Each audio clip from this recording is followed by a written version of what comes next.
You guys probably know I love exploring alternative revenue models and profit models. So all weekend I've been searching how games, specifically gaming apps that are free to download and free to play, make money. What are their profit models? And so in this video, I want to talk about a little bit of that and look to see if we can pull some parallels out of the gaming app business and how we can use some of that to monetize physical therapy, especially as reimbursements declining, regulation is increasing. What other ways can we find without compromising patient care, without interfering with the patient care experience? How can we improve profit margins while serving the patient to our highest level? So guys, if you don't know me, my name's Tony Maritato. I'm a licensed physical therapist and private practice owner, and I'm creating this channel to help individual therapists, PTs, OTs, and SLPs learn how to build financial independence and freedom through private practice, either contracting with Medicare, staying cash-based, or finding any kind of model that works best for you. So let's talk about gaming for a minute. I can remember probably the first time I downloaded Pokemon Go. This was years ago.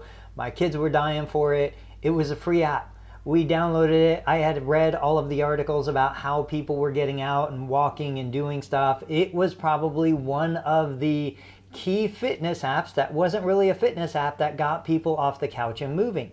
And so I loved the idea. I downloaded the app to start playing the game, and I was totally hooked. We were going to local parks, we were going through nature trails, we were doing anything we could to find Pokemon, to collect Pokeballs, to do battles, to do all that stuff. And it was just so astounding to me when I saw some of the numbers behind the profitability of a game that was completely free to play. I think they had made over $15 million in the first month of release. They had over $5 billion during the first 5 years. It's just astounding how much money was out there coming into this game.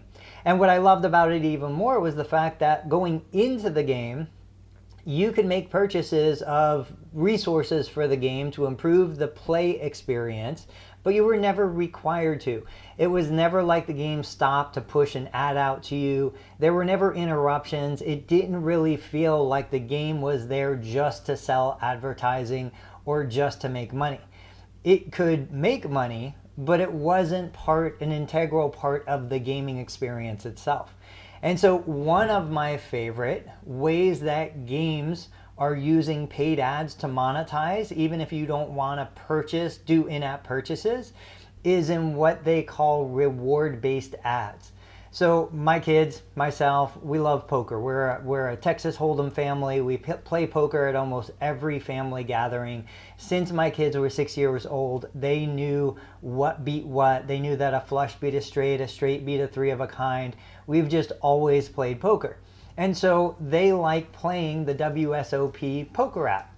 And in the app, when you first start, there are optional ads that you can watch. This is what I'm talking about when I mention the fact that the ads don't have to be intrusive. So in exchange for watching a 15 or 20 second ad, you watch it, you would receive 100,000 in chips. And that would allow you to keep playing the game. If you ran into a bad beat, you lost all your money, you could watch a couple more ads, you can earn a couple 100,000 more chips and continue to play. If, on the other hand, you didn't want to watch those ads, for 99 cents, you can buy however many hundreds of thousands of chips and continue to play the game that way. So the game allowed you to play for free, essentially. It allowed you to earn rewards by watching advertisements, and it allowed you to make in-app purchases if you didn't want to watch the advertisement. So how can we find parallels for this kind of business model in the world of outpatient OT, PT, SLP? I can very easily see a scenario where a patient has an option. The patient coming in, and this has been a popular topic lately with the good faith estimates and some of the regulatory changes that are going on. What if the patient came to you and you were able to offer them 3 opportunities for payment?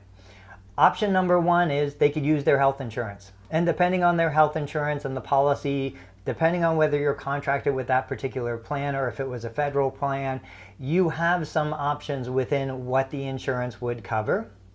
But if they wanted something different, They can choose to self-pay for the service. There are certainly many insurance policies out there that don't cover every service that we believe the patient may need or the patient may want.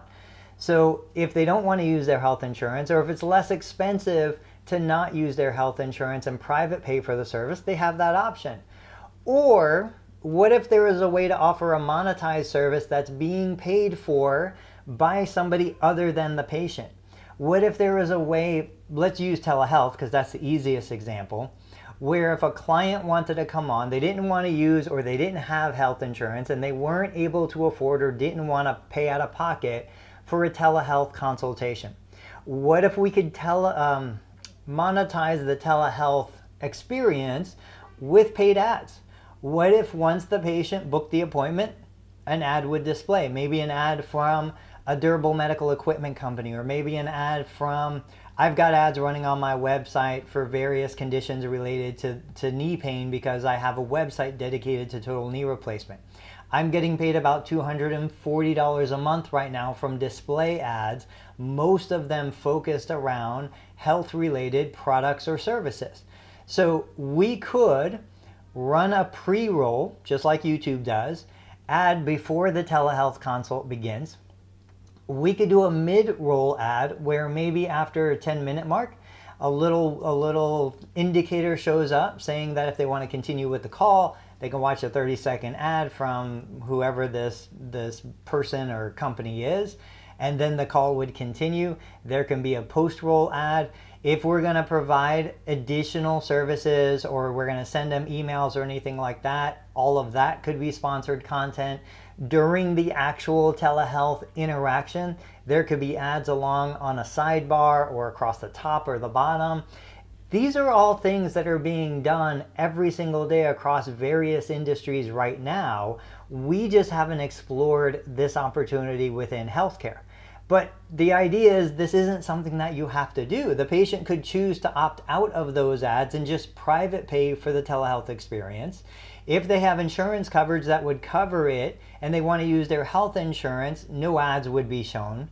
But this opens one more door of opportunity. This gives us one more chance to reduce the barriers to patients receiving the health services that they need. And it allows a third party who has a vested interest in putting their products and services in front of a targeted audience that they are willing to pay for the attention of your patient. And your patient is willing to exchange their attention for access to your service.